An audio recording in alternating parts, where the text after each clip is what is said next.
Hello दोस्तों, मैं हूं शिवम और यूनिक लर्निंग क्लासेस में आप सभी का एक बार फिर से स्वागत करता हूं।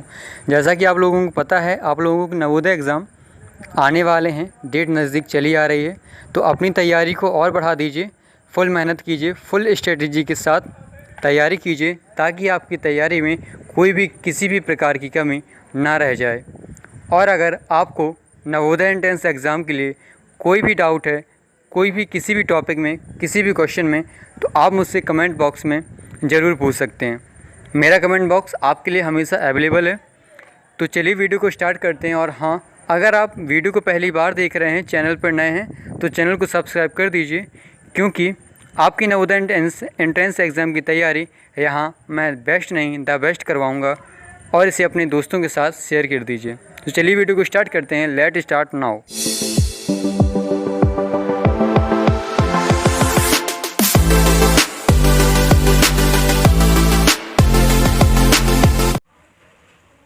तो ये रहा आपकी स्क्रीन पर पहला क्वेश्चन। इसमें लिखा है, एक बस 8 घंटे में 400 किलोमीटर की दूरी तय करती है, तो बस की औसत चाल बताइए। तो बस की औसत चाल क्या होगी? चाल बराबर फार्मूला हमें पता है। चाल बराबर फार्मूला क्या होता है? दूरी बटे समय। दूरी बटे समय। तो हमें दूरी कितनी दी गई है? दूरी हमारी है 400 किलोमीटर की और समय लग रहा है हमें 8 घंटे। ये दी गई है ना दूरी 400 किलोमीटर और समय लग रहा है हमें 8 घंटे। तो 400 बटे 8 करेंगे, 8 से 400 को कट कर दीजिए, कितना आएगा? 8 × 40 50 किलोमीटर पर आवर, 50 किलोमीटर प्रति घंटा। देख लीजिए, 50 किलोमीटर प्रति घंटा ऑप्शन नंबर 2 में आ रहा है, तो ऑप्शन नंबर 2 हमारा सही होगा। इन्हें ऐसे ही सरल तरीके से करनी है और सेकेंडों में इनको हल करना है। और ये क्वेश्चंस आपके एग्जाम में बिल्कुल मोस्ट रिपीटेड क्वेश्चन है, ये हर बार एग्जाम में आते हैं, तो इनको अच्छे से कीजिए, एकदम रट लीजिए, समझ लीजिए। ओके, चलिए चलते हैं क्वेश्चन नंबर 2 पे। तो ये रहा हमारी स्क्रीन पर दूसरा क्वेश्चन, जो कि हर एग्जाम में आता है। इसमें लिखा है, एक राशि 25% वार्षिक की दर से साधारण ब्याज पर कितने समय में अपने से 3 गुना हो जाएगी? एक राशि साधारण ब्याज पर कितने समय में अपने से 3 गुना हो जाएगी? यानी लिखा है, in how much time will a sum of money becomes 3 times itself at the rate of 25% per एनुअम simple interest. तो चलिए इसको सॉल्व करते हैं। इसका एक शॉर्ट ट्रिक होती है, जो कि फॉर्मूले से नहीं, सिर्फ शॉर्ट ट्रिक से लग जाएगा बिल्कुल सेकेंडों में। क्या शॉर्ट ट्रिक होती है? देखिए ना, इसकी शॉर्ट ट्रिक ये है, R × T equal X - 1 multiple 100। अब आप इसमें पूछेंगे कि R क्या है, T क्या है, X क्या है, तो मैं आपको सब बताता हूँ। R है हमारी दर, जो कि रेट होता है, 25% रेट दिया गया तो 25 लिख लीजिए। समय में तो टाइम को टाइम लिखा रहने दीजिए। अब X है हमारा ये 3 गुना। क्या है? ये 3 गुना। तो इसको 3 गुना को x की जगह पे रख दीजिए, तो आएगा 3 - 1 मल्टीपल 100। इसको सॉल्व कर दीजिए, आंसर आ जाएगा। यहाँ पे t है इक्वल, इस 3 में से 1 जाएगा तो 2 बचेगा, 2 का करा देंगे 100 में गुणा, कितना आएगा? 2 का 100 200। और जो यहाँ ये 25 गुणा में था, यानी मल्टीप्लाई में था, तो इस साइड आ जाएगा डिवाइड में। अब 25 से 200 कट कर दीजिए, कितना आएगा? 8 आएगा। 8 बार 25 8 200, 25 8 200। तो देख लीजिए, 8 साल 8 वर्ष किस में आ रहा है? ये आ रहा है 8 ईयर्स। ये आ रहा है 8 ईयर्स आंसर नंबर, यानी option number 3 is the correct. उम्मीद करता हूँ आपको क्वेश्चन समझ में आ रहे होंगे। ये वीडियो इंग्लिश मीडियम वाले बच्चे और हिंदी मीडियम दोनों बच्चे देखें, सभी को समझ में आएगा, सभी के लिए है। तो चलिए चलते हैं क्वेश्चन नंबर 3 पे। ये रहा हमारा क्वेश्चन नंबर 3। इसमें लिखा है, 12 किलोग्राम आलू का मूल्य 360 रुपये है, तो 8 किलोग्राम आलू का मूल्य कितना होगा?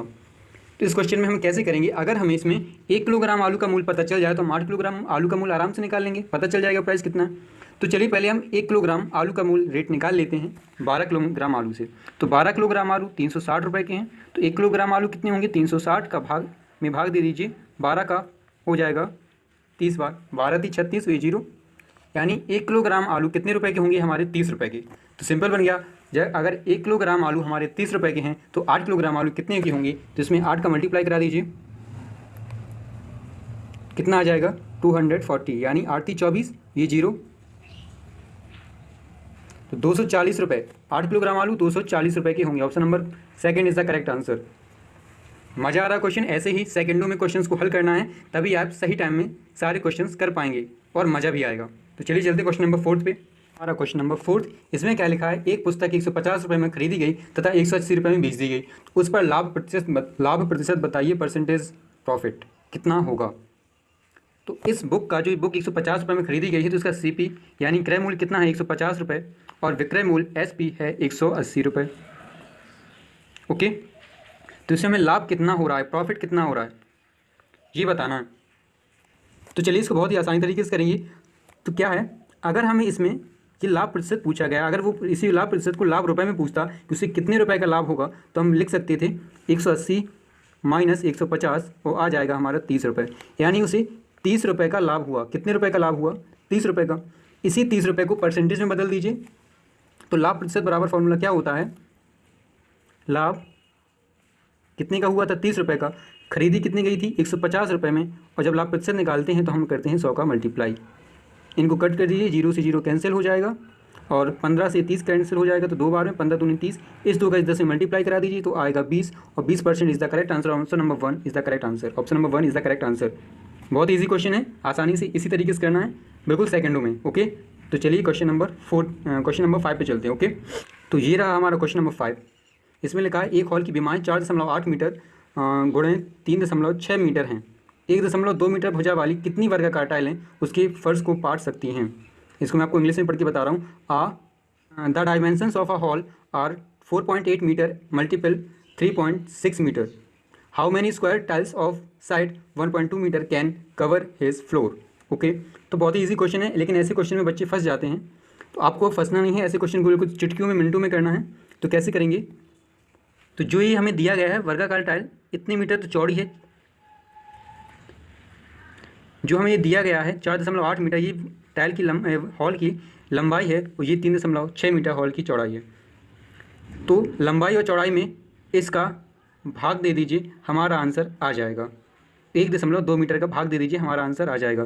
तो 4.8 भागें 1.2 गुणे 3.6 भागें 1.2।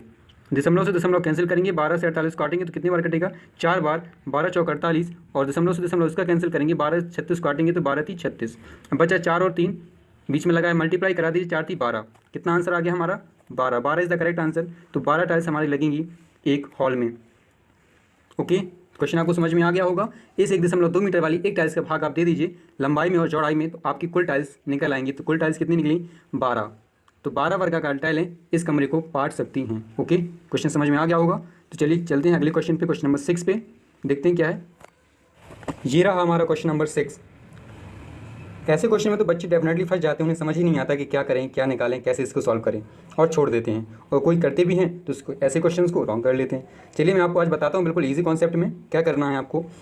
एक आयताकार पार्क की विमाएँ 100 मीटर बाई 60 मीटर, 100 मीटर लंबी और 60 मीटर चौड़ी हैं।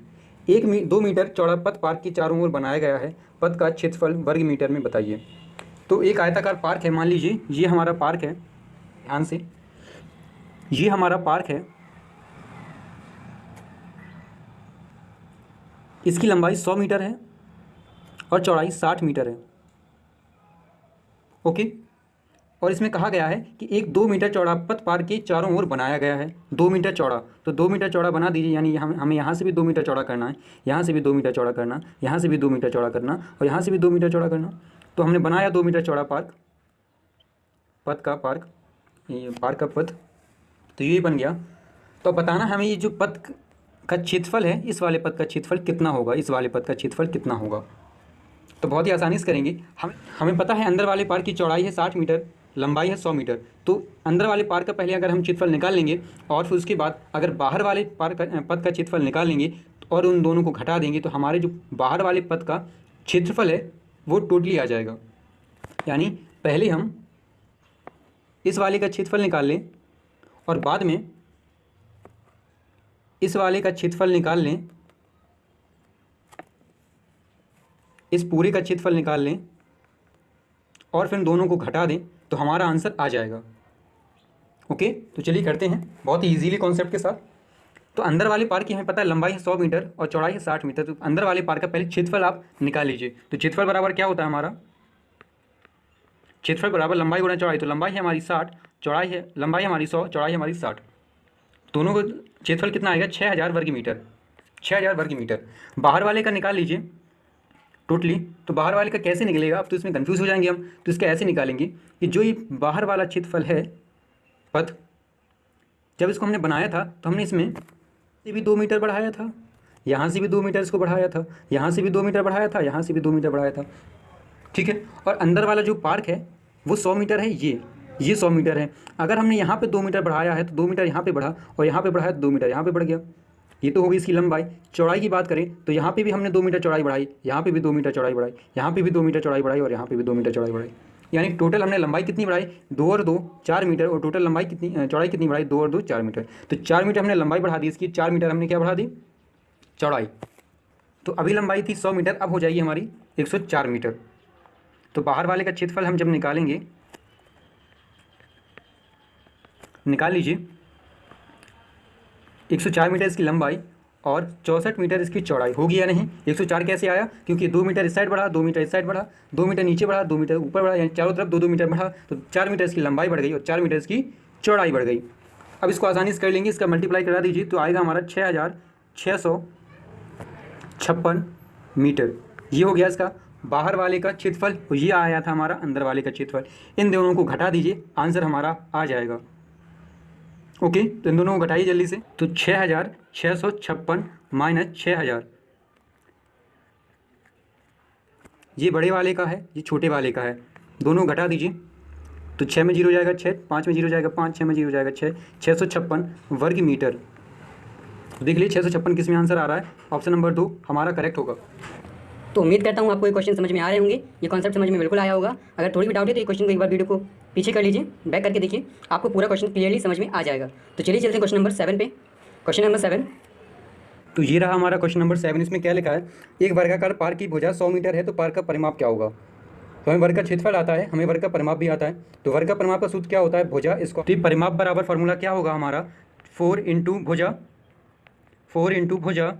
तो 4 भुजा हमारी क्या दी गई है, भुजा हमारी है 100 मीटर, यानी दी गई ना भुजा 100 मीटर है, तो यही 100, इस 100 का मल्टीप्लाई करा दीजिए 400 मीटर से हमारा आंसर आ जाएगा। Option number second is the correct answer, option number second is the correct answer. बहुत ईजी क्वेश्चन है। चलिए चलते हैं क्वेश्चन नंबर 8 पे। तो ये रहा हमारा क्वेश्चन नंबर 8। इसको बच्चे डेफिनेटली ही गलत कर देते हैं, वो बहुत डरते हैं ऐसे क्वेश्चन से। तो आज की बात, आप ऐसे क्वेश्चन से बिल्कुल भी डर नहीं लगेगा आपको, आप बिल्कुल ऐसे क्वेश्चन आसानी से सेकंडों में कर पाएंगे। तो चलिए करते हैं इस क्वेश्चन को सॉल्व। इसमें क्या है, दो व्यक्ति प्रातः यानी सुबह 7:30 बजे एक दूसरे की ओर चलना आरंभ करते हैं। यदि उनकी चालें 4 किलोमीटर प्रति घंटा तथा 6 किलोमीटर प्रति घंटा हैं, उनकी चालें 4 किलोमीटर प्रति घंटा और 6 किलोमीटर प्रति घंटा हैं, एवं प्रारंभ में उनकी बीच की दूरी 25 किलोमीटर है, तो वह कितने बजे आपस में मिलेंगे, कितने बजे आपस में मिलेंगे। यानी ऐसे क्वेश्चन को देखते हैं कैसे करना है। तो मान लेते हैं ये हमारा व्यक्ति है एक, और ये हमारा दूसरा व्यक्ति है। इनके जो बीच की दूरी है वो 25 किलोमीटर है। कितनी है, 25 किलोमीटर, 25 किलोमीटर इनकी बीच की दूरी है, और ये सुबह 7:30 बजे चलना प्रारंभ करते हैं एक दूसरे की ओर। ये भी 7:30 बजे, ये भी 7:30 बजे। ओके, तो बताना है कि ये आपस में कब मिलेंगे, और ये इनकी चाल है, चाल हमें दी गई है, इसकी है 4 किलोमीटर प्रति घंटा, 4 किलोमीटर प्रति घंटा, और इसकी चाल है 6 किलोमीटर प्रति घंटा। ओके, ये 7:30 बजे चलता है 4 किलोमीटर प्रति घंटा की रफ्तार से, और ये भी सुबह 7:30 बजे चलता है 6 किलोमीटर प्रति घंटा की रफ्तार से। तो हमें बताना है ये कब आपस में मिलेंगे। तो ऐसे क्वेश्चन जब भी आते हैं, तो ऐसे क्वेश्चन में एक बात ध्यान दी जाती है कि जब भी ऐसे क्वेश्चन चाहे व्यक्ति वाले हों या रेलगाड़ी वाले हों, जब भी एक दूसरे की तरफ आ रहे होते हैं तो हमें उनकी चालों को हमेशा जोड़ना पड़ता है। क्या करना पड़ता है, जोड़ना पड़ता है। ओके, तो यानी जिसकी चाल कितनी थी, 4 किलोमीटर प्रति घंटा, और इसकी चाल 6 किलोमीटर प्रति घंटा थी, तो इन दोनों को हम जोड़ देंगे। क्यों जोड़ेंगे, क्योंकि ये दोनों एक दूसरे की तरफ आ रहे हैं। तो जब भी कोई रेलगाड़ी हो, कोई भी दो वस्तु हो, कोई भी दो आदमी हो, अगर एक दूसरे की तरफ आ रहे होते हैं तो हमें उनकी चालों को जोड़ना पड़ता है, उनका ऐड करना पड़ता है। तो 4 किलोमीटर प्रति घंटा 6, 4 और 6 कितना होगा, 10 हो जाएगा। 10 नहीं समझ में आया, 4 + 6 = 10। ठीक है, 10 किलोमीटर प्रति घंटा, 10 किलोमीटर प्रति घंटा इनकी चाल हो गई, और इनकी दूरी कितनी है, यानी हमें चाल पता चल गई, चाल पता चल गई। दूरी हमें दी गई है कितनी है, 25 किलोमीटर, यानी हमारे पास चाल हमारे पास है, दूरी हमारे पास है, समय हमसे पूछा है कितने बजे मिलेंगे, तो हम समय आसानी से निकाल सकते हैं। कैसे, देखिए समय बराबर आपका फॉर्मूला आपको पता है, समय बराबर दूरी बटे चाल। दूरी कितनी है, 25 किलोमीटर, चाल कितनी है उनकी, 10 किलोमीटर, भाग दे दीजिए, कितना आएगा, 2.5, ये आ गया। यानी ये कितने हो गए, 2 घंटे, और 5 का मतलब आधा घंटा, यानी 2.5 घंटे, इनको जाने में कितना समय लगेगा, 2.5 घंटे। यानी ये वाला व्यक्ति है, ये अगर 25 किलोमीटर रास्ता तय करता है तो 2.5 घंटे लगे। ओके, तो हमें बताना है वो कितने बजे मिलेंगे। तो जो हमारा समय आया है 2.5 घंटे, और उन लोगों ने, अच्छा हमें ये भी तो पता है इसमें, उन्होंने 7:30 बजे चलना आरम्भ किया था। कितने बजे आरम्भ किया था? 7:30 बजे। और 2.5 घंटे बाद वो मिलेंगे, 2.5 घंटे बाद वो मिलेंगे। तो 7:30 बजे में 2.5 घंटे को ऐड कर दीजिए, हमारा आंसर आ जाएगा। यानी 7:30 बजे, 7:30 में हम 2.5 घंटे को ऐड कर, 2 घंटे ऐड कर दीजिए। तो 2 घंटे जब हम 2 घंटे 30 मिनट ऐड करेंगे, कर दीजिए 2 घंटे 30 मिनट, तो बच जाएंगे हमें 10।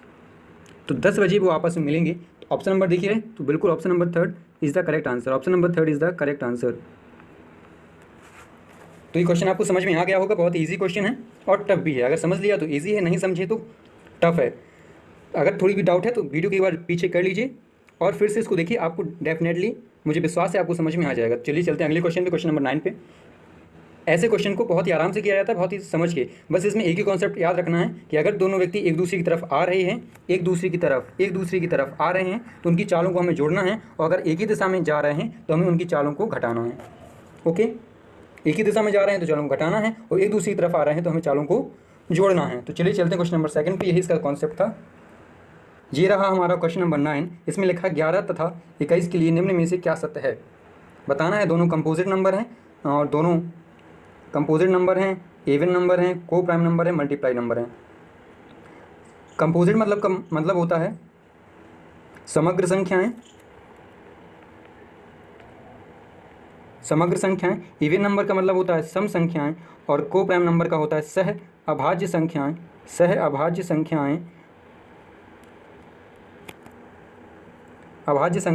और ये मल्टीपल का मतलब होता है गुणज। तो बताना है कि समग्र संख्याएं हैं, सम संख्याएं हैं, सह अभाज्य संख्याएं हैं, गुणज संख्याएं हैं। तो इसमें से ऑप्शन नंबर हमारा होगा 3rd वाला सही। दोनों सह अभाज्य संख्याएं हैं, दोनों समग्र संख्याएं नहीं हैं, दोनों इवन संख्याएं, सम संख्याएं भी नहीं है, क्योंकि 11 है और ये 21 है, सम नहीं हो सकते। और दोनों 3 की गुणज भी नहीं हो सकती। 3 से तो 11 कट ही नहीं सकता है, 21 कट हो सकता है, 21 कट हो सकता है, लेकिन 11 नहीं हो सकता है, तो 3 की गुणज भी नहीं होंगे। तो दोनों क्या होंगे? सहभाज्य। सहभाज्य कब होता है? जब हमारा भागफल 1 आ जाए। इन दोनों का हम भाग देंगे और आंसर हमारा आएगा 1। जब 1 आए HCF, यानी HCF मासा हमारा 1 आता है, तो सहभाज्य संख्याएं होती हैं। आप इसको मासा करके देख सकते हैं, इसका मासा हमेशा 1 आएगा। तो ऑप्शन नंबर 3 हमारा सही होगा। तो चलिए चलते हैं क्वेश्चन नंबर 10 पे। क्वेश्चन नंबर 10, इसमें क्या लिखा है? अंकों 7, 2, 4, 8 तथा 0 से बनने वाली बड़ी से बड़ी 5 अंक की संख्या जब एक अंक एक ही बार प्रयोग में हो, यानी the greatest 5 digit number that form by the digit 7, 2, 4, 8 and 0 when 1 digit it use only once is. तो हम कैसे फाइंड करते हैं ऐसे क्वेश्चन को? बड़ी से बड़ी संख्या पूछा है और एक अंक को एक ही बार आना चाहिए, तो इसमें बड़ी से बड़ी संख्या लिखने के लिए हम बड़े से बड़े अंक को देखते हैं। इसमें सबसे बड़ा अंक कौन सा दिखाई दे रहा है हमें? 8, तो 8 को लिख लीजिए। उसके बाद सबसे बड़ा है 7, 7 को लिख लीजिए। 7 के बाद हमारा है 4, 4 को लिख लीजिए। 4 के बाद 2 है, 2 के बाद 0 है। ऑप्शन देख लीजिए कौन सा ऑप्शन में आ रहा है? 8742, 87420, 87420। Option number 3 is the correct answer. तो ये हो गई हमारी आज की 10 क्वेश्चन की सीरीज़, जो कि मोस्ट इंपॉर्टेंट क्वेश्चन की सीरीज़ मैं आपके लेके लाया था। इसको कीजिए और फिर से एक बार वीडियो को देख लीजिएगा, इन क्वेश्चन को सॉल्व कीजिएगा। ऐसे क्वेश्चन आप बिल्कुल माइंड में बैठा लीजिए, क्योंकि आपके नवोदय 10th एग्जाम में आपको बिल्कुल डेफिनेटली ऐसे ही क्वेश्चन मिलेंगे। तो अपनी तैयारी को बेस्ट नहीं द बेस्ट कीजिए। और अगर अभी तक आपने चैनल को सब्सक्राइब नहीं किया है तो कर लीजिए अब, और कमेंट में जरूर बताएं। अगर आपका कोई डाउट है तो मुझसे जरूर पूछें, और अगर आपको किसी भी टॉपिक में कोई भी वीडियो चाहिए, कोई भी प्रॉब्लम आ रही है, तो मुझे कमेंट बॉक्स में जरूर बताएं। मैं उस टॉपिक को आपको आसान से आसान कॉन्सेप्ट के साथ समझाऊंगा। धन्यवाद वीडियो को पूरा देखने के लिए। जय हिंद।